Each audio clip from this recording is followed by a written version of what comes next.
Buat cari jarak dari buat cari momen dari E ke F itu berarti titik P1 berarti P1 dikurangi M1 dikurangi sama beban merata segi 4 dikurangi sama beban merata segi 3 ditambah RAV sama dikurangi beban merata segi 4 yang ketiga. Beban merata yang segi 4 ketiga itu jarak titik tinjauan dikurangi 12 karena beban merata yang segi 4 ketiga ini dimulai dari titik ke-12 dikaliin sama pusat segi 4 nya itu berarti alasnya dibagi 2. Terus buat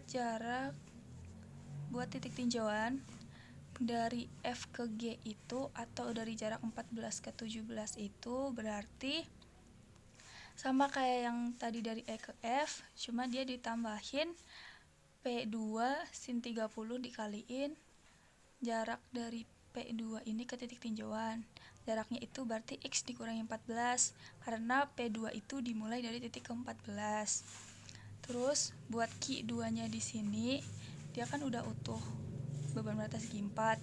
Jadinya Q2 dikaliin X dikurangi 12 ditambah 2 per 2.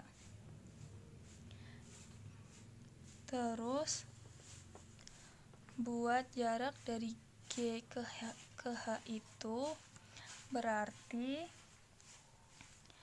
dia di sini ada penambahan momen M2 karena momen M2-nya itu searah jarum jam, maka dia nilainya positif.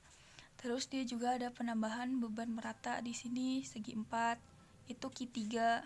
Buat beban meratanya berarti Q3 dikaliin alasnya itu berarti jarak titik tinjauan dikurangi 17 karena dia dimulai dari titik 17 dikaliin sama pusat segi 4 ke titik tinjauannya itu berarti X minus 17 dibagi 2. Itu buat dari G ke H. Terus buat dari H ke I dia itu ada penambahan beban P3 di sini. Jadi nanti P3-nya itu dikaliin sama jaraknya itu berarti X dikurangi 18,5 karena dia dimulai dari 18,5. Terus buat yang terakhir itu ada jarak dari I ke B atau dari 23,5 sampai 26,5. Dia di sini itu ada penambahan beban merata yang 4. Jadi ini beban merata yang kelima. Beban merata yang keempat itu kan sampai I. Terus beban merata yang kelima itu dari I ke B.